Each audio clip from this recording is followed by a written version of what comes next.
우리 오늘 함께 은혜 나누실 하나님의 말씀은 구약 성경 이사야서 63장 7절로 19절까지 말씀을 함께 보도록 하겠습니다.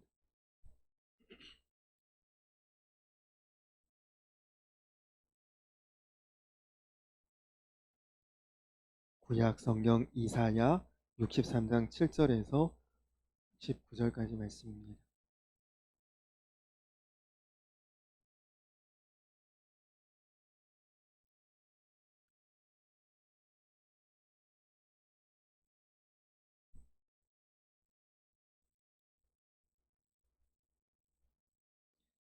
이사야서 63장 7절에서 19절까지 말씀을 한 절씩 교독하겠습니다. 내가 여호와께서 우리에게 베푸신 모든 자비와 그의 찬송을 말하며 그의 사랑을 따라 그의 많은 자비를 따라 이스라엘 집에 베푸신 큰 은총을 말하리라.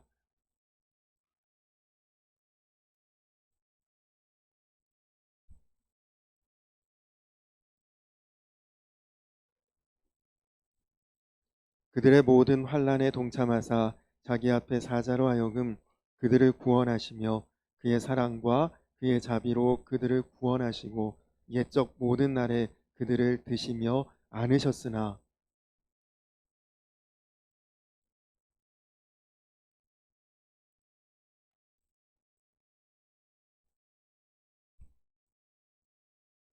백성이 옛적 모세의 때를 기억하여 이르되 백성과 양 떼의 목자를 바다에서 올라오게 하시니가 이제 어디 계시냐?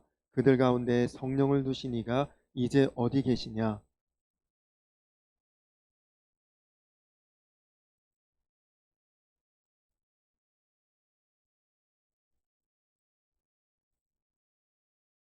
그들을 기품으로 인도하시되 광야에 있는 말같이 넘어지지 않게 하시니가 이제 어디 계시냐?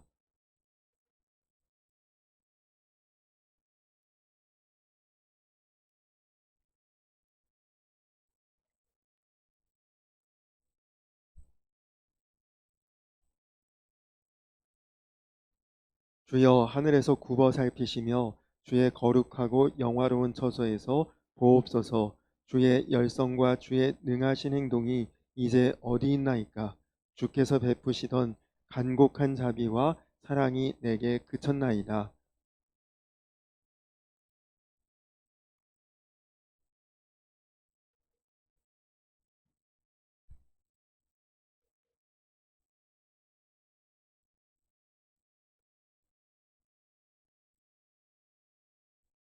'여호와여 어찌하여 우리로 주의 길에서 떠나게 하시며 우리의 마음을 완고하게 하사 주를 경외하지 않게 하시나이까?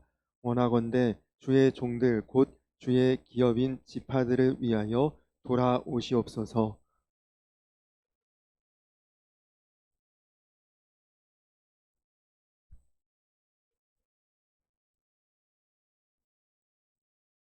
19절 함께 읽겠습니다. 우리는 주의 다스림을 받지 못한 자 같으며 주의 이름으로 일컬음을 받지 못한 자 같이 되었나이다. 아멘. 할렐루야. 네, 요즘 고난 주간을 맞아 특별 새벽 기도회를 해서 그런지 우리 성도님들을 굉장히 자주자주 뵙는 것 같습니다. 그래서 저는 너무 좋고 너무 기쁘고 또 너무 감사합니다. 아마도 하나님께서도 저와 같은 마음일 것이라고 생각이 듭니다. 오늘 말씀은 이사야 선지자가 하나님을 향해 간절한 탄원의 또 청원의 그런 기도문을 하나님 앞에 올리는 그런 고백입니다. 이스라엘이 하나님 앞에 불순종하고 그래서 하나님 앞에 심판을 받고 그래서 하나님 앞에 모든 환난과 어려움을 겪고 있는 이때에 주님 우리의 고난을 알아주시고 돌아보시고 속히 우리에게 다시 와주셔서 우리로 이 고난의 때를 벗어날 수 있도록 우리를 좀 구원해 달라. 내용은 길지만 결국은 바로 이 내용이죠. 하나님께서 이스라엘을 하나님께 속한 언약의 민족으로 백성으로 택하시고 그들의 구원자가 되셔서 그들을 애굽에서 인도하여 내시고 또 모세를 통해 하나님의 능력을 친히 행하셔서 홍해도 가르시고 광야도 지나게 하시고 가나안에 다 이르게 하셨는데 그것처럼 이제 죄악 중에서 고난당하고 있는 이 백성을 한 번만 더 긍휼히 여겨주셔서 하나님 우리를 다시 한번 돌아보아 주시고 우리를 한 번만 더 구원해 주십시오. 이사야 선지자가 기도하고 있는 것입니다. 여기서 중요한 사실은 이 선지자가 고난 중에 하나님 앞에 기도하고 있다는 것입니다. 여러분, 고난이 올 때 마음에 낙심이 되고 좌절이 되고 실망이 되고 주저앉게 되면 문제이지만 고난 때문에 하나님을 찾을 수 있게 되었고 고난 때문에 기도할 수 있게 되었고 고난 때문에 우리가 마음을 돌이킬 수 있게 되었다면 그러면 사실 고난은 우리에게 축복입니다. 혹시 우리 성도님들 중에 지금 고난 중에 혹은 힘든 가운데 혹은 어려움 가운데 있는 분들이 계실지도 모르겠습니다. 고난하면 없었으면 나한테는 그런 일이 벌어지지 않았으면 아니면 기왕에 벌어지는 것이라면 빨리라도 끝났으면 대부분 우리들의 생각이 그렇습니다. 그런데 여러분 그 고난과 그 고통의 시간이 사실은 돌아보고 나면 지나고 나서 오면 그때가 사실 내 신앙이 성숙하고 깊어지고 성장하고 사실은 가장 간절히 주님을 찾고 구했던 때였다는 것을 우리가 다 경험하지 않습니까? 몇 년 전에 이집트에 다녀온 적이 있습니다. 이집트에 갔던 이유는 수단 선교사로 사역하셨던 김영진 선교사님이 수단 말로 된 찬송가를 완성을 했는데 찬송가를 봉헌하는 예배를 이제 드리는데 당시 섬기던 교회 담임 목사님과 저를 초청을 해서 이제 그 봉헌 예배를 드리러 이집트에 다녀왔는데요. 김영진 선교사님이 간증을 하시는데 2008년도에 수단으로 파송을 받았고 7년 동안 이제 수단에서 사역을 하면서 좋은 사람들도 많이 만났고 수단 사람들이 참 우리 때묻지 않고 순수한 어떤 시골 오지에 사는 분들처럼 정이 많고 참 따뜻하고 좋은 분들이었는데 7년의 시간이 지나도 아무리 그 사람들하고 교감을 하고 대화하고 친해져도 100% 마음을 열지는 않더라는 것입니다. 뭔가가 이렇게 느껴진대.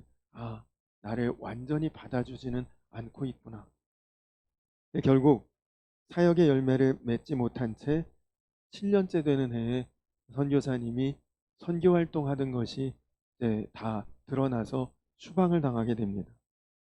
추방을 당하고 1년 동안 한국에서 안식년을 보낸 뒤에 이제는 추방당한 신분이라 수단으로는 다시 두 번 다시 이제 입국이 불가능하고 수단의 가장 인접 국가인 이집트로 돌아가서 이집트의 수단에서 국경을 넘어오는 난민들을 이제 돌보는 난민 사역을 시작하는데 근데 그때부터는 이 수단의 사람들과 사역자들이 100% 마음을 열고 아주 적극적으로 열정적으로 선교사님의 사역을 돕더라는 것이죠. 그래서 수단에 있는 동안 7년 있었어도 해내지 못했던 수단 찬송가 편집하는 일을 이집트에서 2년 만에 완성할 수 있었고 그 완성한 수단 찬송가를 하나님 앞에 봉헌하는 예배에 이제 초청을 받아서 갔었던 거죠. 근데 선교사님이 이런 말씀을 하셨습니다. 그가 추방당할 때 수단 사람들이 한결같이 이제 저분은 두 번 다시 우리에게는 안 오실 뿐이다. 앞으로 다른 곳에 가서 다른 사역을 하게 될 것이다. 추방당했으니 상처받았고 고생했으니 다시 여기 오겠냐? 아마 그런 생각을 했었는데 선교사님이 다시 돌아왔고 여전히 소단을 위해서 그리고 자기들을 위해서 사역하는 것을 보고 마음이 완전히 그때는 열렸다는 것이다. 그러면서 이 선교사님 하시는 말이 자기도 추방당할 때는 모든 게 다 끝난 줄 알았대요. 7년 동안 사역했던 거 다 물거품 됐구나. 남은 게 없구나. 근데 그 추방당했던 고난이 오히려 그 사람들의 신뢰를 얻을 수 있는 계기가 됐고 수단에서 사역할 때는 그렇게도 잘 안 따라오던 사람들이 고난을 통과한 후에는 그들 스스로가 힘을 다해서 마치 등 떠밀리듯이 수단 찬송가를 그렇게 빠른 시간 안에 완성할 수 있게 되었다는 그런 간증을 하셨습니다. 여러분 그렇습니다. 모세도 평생 애굽 왕궁에 있었더라면 하나님 만났겠습니까? 미디안 광야에 쫓겨났으니까 하나님 만났던 것이다. 38년 된 병자가 그 깊은 병 중에서 예수님을 만났던 것입니다. 예수님의 제자들 밤새도록 고기 한 마리도 못 잡고 빈금을 건져 올릴 때에 예수님을 만났던 것입니다. 여러분 가늠하다 현장에서 붙들려서 돌에 맞아 죽게 된 바로 그 절박한 순간에 그 여인은 예수님을 만난 것입니다. 여러분 우리도 평상시에는 건강할 때는 살만할 때는 여기저기 우리 관심이 많습니다. 우리가 하나님을 믿지만 여러분 솔직히 하나님만 생각하고 우리가 살 수 있습니까? 돈도 벌어야죠. 세상에서 좀 성공도 해봐야죠. 자녀들 결혼도 시켜야 되고 아이들도 잘 길러야 되고 뭐 내 집도 장만해야 되고 관심이 여기저기 많지 않습니까? 그런데 여러분 말씀드렸던 것처럼 모세가 왕궁에 계속 있었다. 38년 된 병자가 병 안 걸리고 건강한 사람이었다. 베드로가 예수님 만나기 전에 이미 그물 가득히 물고기 잡고 배가 가득 채워져 있었다. 그러면 주님 만날 기회는 없었던 것이다. 우리가 늘 같이 계시는 하나님이시지만 사실은 하나님을 만날 기회가 많지 않습니다. 하나님께 귀 기울일 시간도 사실 별로 없습니다. 우리의 관심이 하나님 외에 다른 것에 너무 이렇게 많이 퍼져 있기 때문입니다. 그러나 여러분 고난이 탁 오면 그때는 이제 우리의 시선이 집중됩니다. 우리의 귀가 아주 귀 기울여지게 됩니다. 고난이 오면 비로소 다른 것을 향한 나의 마음이 관심이 딱 끊어지고 그때부터는 하나님께로 집중될 수 있는 그런 시간입니다. 그래서 사실은 고난은 연장된 축복이라 그렇게 이야기할 수 있습니다.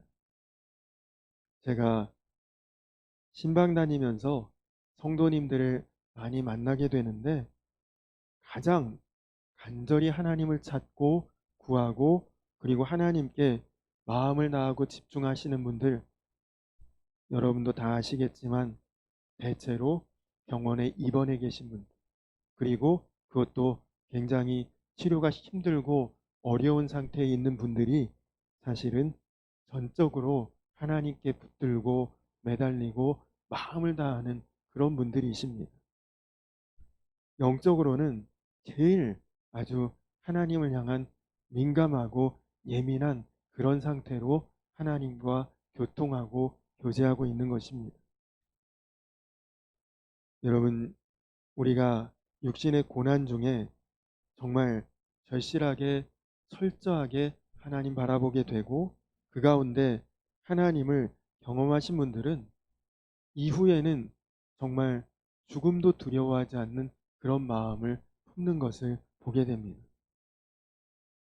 고난이 우리를 성숙하게 하고 그리고 고난당한 것이 오히려 우리에게 유익이 되는 경우가 참 많습니다.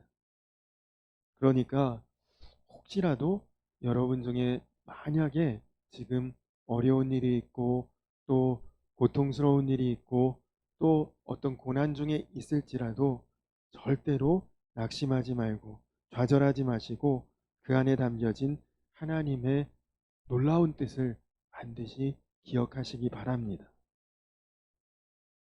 그러면 구체적으로 고난은 우리에게 어떤 유익이 있을까요? 먼저 첫 번째로는 하나님을 진정으로 믿고 의지하게 되는 것입니다.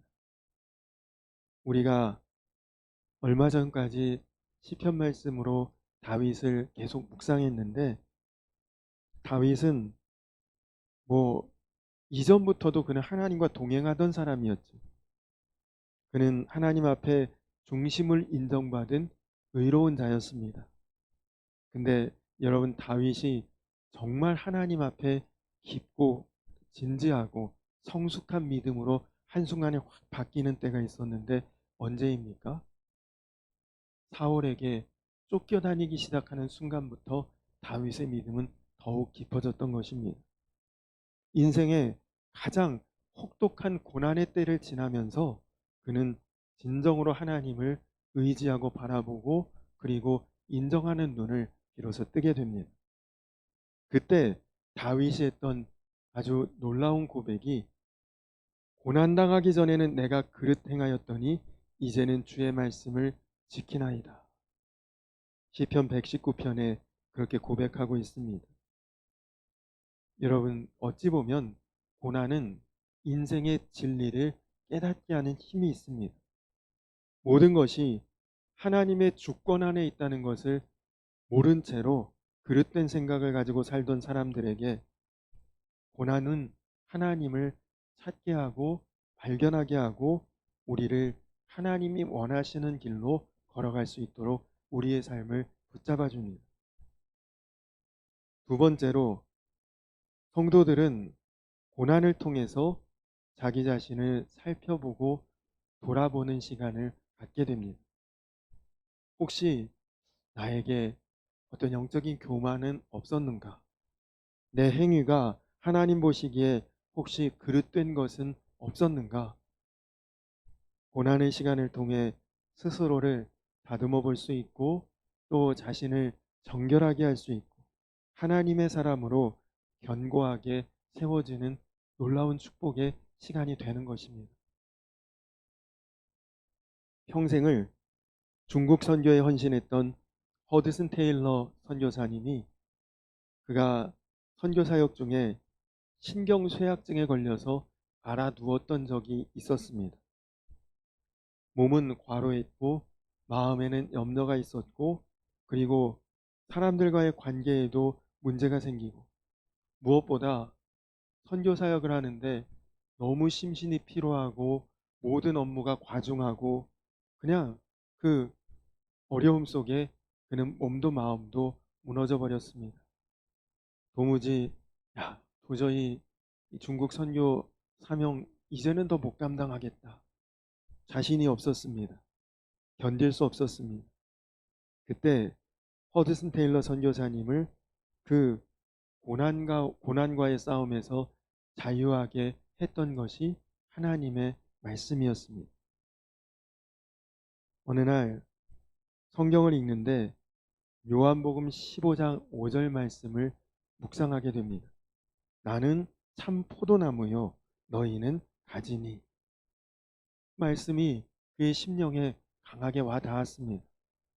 그는 주님은 포도나무이시고 나는 그 가지인데 내가 왜 이렇게 염려하고 걱정하고 무너져 있을까?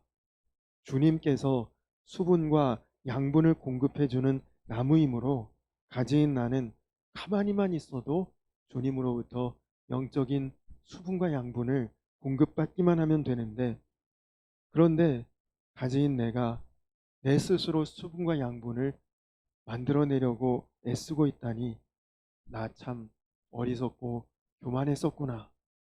주님, 이 시간부터 고난 속에서 오는 염려와 근심 주님께 맡깁니다. 주님, 다 책임져 주십시오. 그 마음을 그렇게 바꾸고 기도하게 됩니다. 그렇게 꿇어 엎드려 하나님 앞에 자신이 교만했음과 어리석었음을 시인하고 회개하고 모든 문제를 주님께 맡겨버렸더니 그때부터 평안이 마음에 파도처럼 밀려왔다. 그의 사역일지에 그렇게 기록하고 있습니다. 여러분, 그렇습니다. 고난은 우리 믿는 성도들로 하여금 나는 죽었습니다, 주님만이 내 생명이십니다, 이 말씀을 믿고 고백하고 받아들이도록 만드는 것이 바로 고난입니다. 그리고 이것을 인정할 때 어떤 낙심도, 어떤 좌절도, 어떤 절망도 우리를 지배하지 못하는 것입니다. 시편 55편 22절에 내 짐을 여호와께 맡겨버리라. 너를 붙드시고 의인의 요동함을 영영이 허락지 아니하시리로다. 여러분, 믿음이라는 것은 다른 말로 하면 맡김입니다. 왜 맡기지 못합니까? 못 믿을 사람에게는 못 맡기죠. 여러분, 믿음이라는 것은 위임이에요. 내 것을 그에게 하도록 맡겨주는 것입니다. 여러분, 우리가 인감증명서 혹은 인감도장을 누구에게 맡긴다, 그 사람을 내가 그만큼 신뢰한다는 뜻 아니겠습니까? 왜 우리가 하나님께 내 것을 여전히 맡기지 못하고 내가 짊어지고 움켜쥐고 그렇게 내 스스로 그것을 감당하고 있습니까? 그것은 내가 아직 하나님 못 믿겠다는 것입니다. 하나님께 확신이 없다는 것입니다. 믿음으로 여러분 이제는 하나님께 다 맡겨버리시기 바랍니다. 하나님이 나에게 모든 것을 수고하고 무거운 그거 네가 수고하지 말고 네가 짊어지지 말고 나에게 맡겨라. 내가 너를 쉬게 해주겠다. 주님이 약속하시지 않았습니까? 여러분의 모든 것 이제는 주님께 완전히 맡기실 수 있는 우리 성도님들 되시기 바랍니다. 마지막으로 고난은 우리 삶에서 제일 중요한 것, 제일 귀한 것이 무엇인지를 분별케 해주는 힘이 있습니다. 여러분, 우리 삶에서 제일 귀하고 중요한 게 무엇일까요? 하나님 안에 거하는 것이 우리에게 가장 귀하고 중요한 것 아니겠습니까? 아기가 태어나기 전에 엄마의 태중에 있지만 10달 지나면 그 태중에서 출생을 하게 되고 세상에서 살게 됩니다. 근데 여러분, 그 10달과 이 세상에 태어나는 평생 한 7, 80년, 또 요새는 100세 시대라고 하니 100년을 사는 그 세월과 10달을 비교해 보면 비교할 가치가 없죠. 당연히 세상에서 잘 사는 게 중요하겠지만 여러분, 우리가 이 땅에서 잘 사는 것과 죽음 이후에 우리의 영생이 어디에서 우리가 존재하게 되는 것, 그것보다 중요한 일이 세상에 어디에 있겠습니까? 결국 우리는 이 땅에서 살 때에 하나님과의 관계를 가장 분명하게 알고 깨닫고 정하고, 그리고 하나님과의 관계가 우선순위가 되어야 그것이 가장 우리가 영생을 준비하는 가장 필수적인 우리의 모습인데, 여러분, 그렇게 되려면 고난당할 때 제일 확실하게 우리가 그런 분별력이 생긴다는 것입니다. 여러분, 혹시나 여러분이 고난 중에 있다면 하나님을 찾고 하나님을 구하고 하나님께 맡기고 나아가시기 바랍니다. 고난을 통해 우리는 하나님을 진정으로 믿고 찾고 의지하게 됩니다. 모든 것이 하나님의 주권 안에 있는 줄 모르고 살던 사람이 고난을 통해 하나님을 발견하게 되고, 그리고 잘못된 길로 갔다가도 다시금 돌이키게 되는 그런 놀라운 역사가 사실은 고난이 우리에게 주는 놀라운 힘입니다. 고난을 통해서 스스로를 돌아볼 수 있고 점검할 수 있고 다듬을 수 있고 그리고 교정할 수 있는 것입니다. 혹시라도 여러분 인생에 고난이 있고 지금 여러분이 어려움 가운데 고난 중에 거하고 있다. 그러면 아, 주님이 나를 보고 싶어 하시는구나. 주님이 지금 나를 부르고 계시는구나. 그런 사인으로 아시면 됩니다. 지금 이사야 선지자의 증거도 그렇고 구약 성경에 나오는 모든 고난은 딱 한 가지 이유입니다. 하나님께서 이스라엘 백성들을 향해 내게로 돌아오라. 나를 좀 바라보라. 나를 향해 좀 돌이키라. 여기에 모든 고난의 원인과 이유가 있는 것입니다. 여러분, 하나님이 나를 찾고 보고 싶어 하시면 그러면 그래도 내가 하나님께 시선 주지 않고 마음 주지 않을 때 고난을 이용해 우리를 보고 싶어 하시는 하나님의 마음을 표현하시는 것입니다. 혹시라도 여러분 어려운 일이 있고 또 고난당하는 일이 있다면 야, 그래도 하나님 아직 나를 완전히 포기하지는 않으셨구나. 하나님 여전히 나를 찾고 나를 부르시고 나를 만나기를 원하고 계시는구나. 여러분 그런 마음으로 삶을 점검하고 생활을 정리하고 마음을 하나님께로 돌이키고 집중해 보시기 바랍니다. 금주간은 고난주간입니다. 사실 우리는 고난이라는 말 자체도 사실은 우리에게 거부감이 있고 솔직히 요즘 같은 시대에는 과거 구약의 시대나 혹은 초대교회의 시대와 같은 그런 고난은 우리가 경험하기도 어렵습니다. 그래서 이런 고난주간과 같은 절기 때만이라도 우리가 예수님의 고난을 좀 깊이 생각하고 묵상하고 마음으로라도 동참해 보기를 힘쓰시면 그러면 여러분들에게 놀라운 영적 유익이 있는 것입니다. 제가 성지순례를 가보니까 예수님이 고난당하셨던 흔적마다 다 교회가 세워져 있더라고요. 그러니 사실은 고난이 엄청난 축복입니다. 골고다 언덕, 예수님 십자가 지셨던 그 언덕 위에 성묘교회라는 교회가 세워져 있습니다. 예수님 땀방울이 핏방울이 되었던 그 자리에 겟세마네 교회가 세워져 있습니다. 예수님이 예루살렘 성을 바라보면서 우셨던 그 자리에 눈물교회가 세워져 있었고요. 고난당한 자리자리마다 주님의 몸된 교회가 세워져 있는 것을 보았습니다. 그때 제가 깨달은 것이 있습니다. 고난이 성지구나. 오늘 여러분에게 여러분이 겪고 있는 고난에 대해서 단순히 빨리 피해가고만 싶고 빨리 이거 지나가고만 싶은 그런 마음을 넘어서서 내가 고난에도 참여할 수 있는 수준, 더 나아가 고난을 감사함으로 받고 그리고 고난의 유익함을 내가 영적으로 새겨볼 수 있는 그런 눈이 열려지고 그런 마음이 열려지게 되기를 주님의 이름으로 간절히 축원합니다. 예수를 믿고 여러분이 진짜 예수 믿는 삶의 그런 복을 누리려면 고난에 대한 문제에 대해서 우리가 분명한 답을 알고 있어야 합니다. 그리고 고난 중에 유익을 바라보는 눈이 뜨여야 합니다.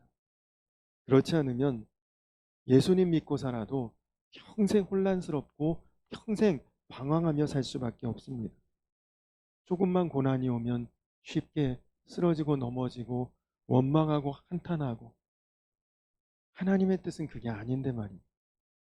그러나 고난에 대해서 우리가 제대로 볼 수 있는 눈이 열리면 하나님은 그것을 통해 여러분에게 엄청나고 놀라운 일들을 행하십니다. 그렇게 되면 여러분의 삶은 정말 놀라웠게 달라져요. 말할 수 없이 기쁘고 고난을 통해서도 하나님의 복을 바라볼 수 있게 됩니다. 그렇게 되면 여러분이 인생 살면서 웬만한 문제는 문제로 여겨지지도 않습니다. 간절히 바라기는 사랑하는 우리 성도님들 모두가 이 고난 주간을 지나면서 고난에 대한 마음 자체가 다 바뀌고 이제는 그게 두려움이 아니라 또 강제가 아니라 유익이 될 수 있고 오히려 감사의 고백이 될 수 있는 그런 영적 수준과 신앙의 수준으로 나아갈 수 있기를 간절히 축원합니다. 욥이 고백하기를 그가 나를 단련하신 후에는 내가 순금같이 되었노라 그렇게 말하고 있지 않습니까? 사도 바울은 우리를 그리스도의 군사와 같은 자라 말씀하지 않았습니까? 여러분 순금은 고열을 견딘 금속이라야 진짜 그 순금으로 나올 수가 있게 되는 것입니다. 군사가 되려면 힘들고 어려운 훈련을 견뎌낸 자라야 군사라고 인정할 수가 있는 것이죠. 원치 않는 고난을 혹시나 겪고 있다면 이 고난의 때를 유익으로 여기시고 인내하며 기도하며 이겨내시고 그래서 하나님 앞에 인정받고 사람들 앞에 존귀히 여김을 받고 그리고 정말 고난을 통해 순금 같은 그리고 그리스도의 선한 군사로 거듭나게 되시는 저와 우리 성도님들 되시기를 주님의 이름으로 간절히 축원합니다. 우리 이 시간 다 같이 찬양하고 그리고 함께 기도하고 예배를 마치도록 하겠습니다. 우리 때로는 너희 앞에 어려움과 아픔이 있지만 우리 찬양 같이 찬양한 후에 함께 기도하겠습니다.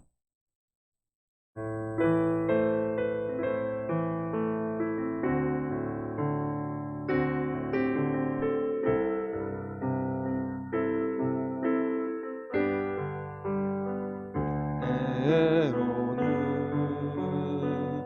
너의 앞에 어려움과 아픔이 있지만 담대하게 주를 바라보는 너의 영혼 너의 영혼 우리 볼 때 얼마나 아름다운지 너의 영혼 통해 큰 영광 받으신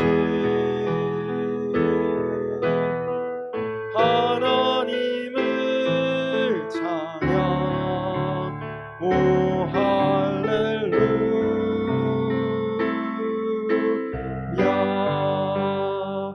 너는 택한 족속이요 같은 제사장이여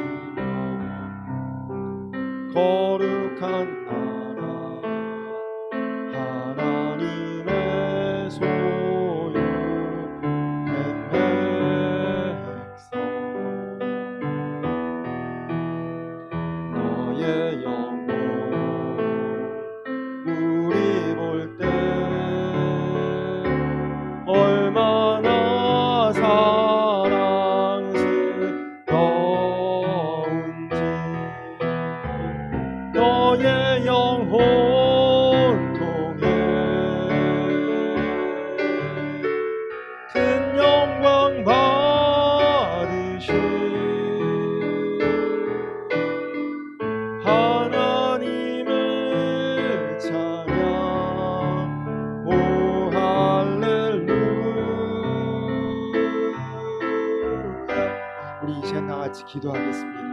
우리 이 시간 다 같이 기도할 때에 우리가 지금 고난 주간을 지나고 있는데 결국은 이 고난이 예수님 부활의 영광이고 또 구원의 생명인 것을 우리는 다 알고 있습니다. 마찬가지입니다. 우리는 이미 이긴 싸움을 싸우는 사람입니다. 우리는 이미 결론을 알고 있는 자입니다. 그래서 우리가 때때로 살아가면서 어려운 때 있고 힘든 때 있고 고난당한 때가 있을지라도 하나님 반드시 그 고난이 나에게 유익이 되게 하시고 그래서 그것을 통해 더욱 하나님을 바라볼 수 있도록 하나님을 찾을 수 있도록 더욱 하나님의 자녀로 빚어질 수 있도록 순금 갖게 하시고 주의 군사로 우리로 나아갈 수 있도록 하나님이 나를 찾으시고 부르시는 그런 영적인 때라고 우리가 다 믿고 바라보는 그런 모습으로 그런 삶으로 나아갈 수 있도록 우리가 고난 앞에서도 절대로 낙심좌절하지 않고 주 안에서 마음의 평안을 얻으며 유익을 찾으며 끝까지 기도하며 끝까지 나아가며 결국에 승리하는 삶으로 나아갈 수 있는 그리스도의 산증인이 되게 하여 주시옵소서. 우리 이 시간 나같이 주여 한번 부르고 기도하겠습니다. 주여! 좋으신 아버지 하나님 감사합니다. 하나님 그렇습니다. 주님은 포도나무여 우리는 가지입니다.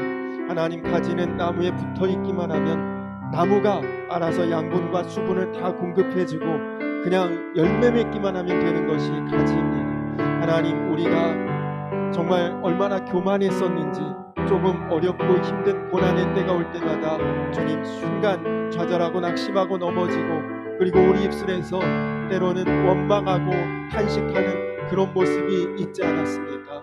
하나님 그러나 오늘 이사야 선지자의 고백과 말씀과 같이 하나님 고난의 때가 왔을 때 드디어 하나님을 바라볼 수 있었고 하나님을 찾을 수 있었고 하나님께 마음을 돌이킬 수 있었던 하나님 그 모든 역사를 우리가 바라보며 하나님 이제 우리도 때때로 살아가며 고난이 있을 때 반드시 그 고난이 나에게 하나님 유익되게 하실 하나님의 계획인 것을 믿고 하나님 우리가 믿음의 눈을 뜨고 바라보게 하시고 하나님 우리 삶의 모든 어려움과 문제를 이제는 주님께 완전히 맡기고 위임하는 자 되게 하시고 이제는 주 안에서 고난도 나의 삶의 유익임을 우리가 반드시 고백하고 선포하고 그리고 그 눈이 열리고 하나님 실제로 그런 삶을 살아가며 하나님 정말 세상 가운데서 순금 같은 신앙인으로 그리스도의 군사로 하나님 매일매일 승리하며 나아가는 사랑하는 우리 성도님들 되게 하여 주시옵소서.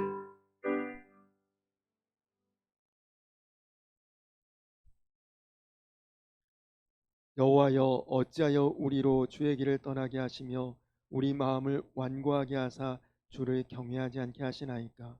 원하건대 주의 종들 곧 주의 기업인 지파들을 위하사 돌아오시옵소서. 주님 그렇습니다.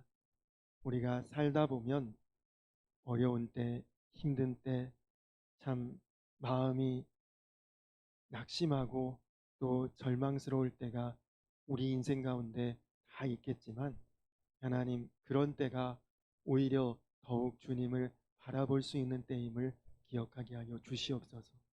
오히려 우리 마음에 불순물들이 제거되고 순금같이 나오게 되는 귀한 때인 것을 기억하게 하여 주시옵소서.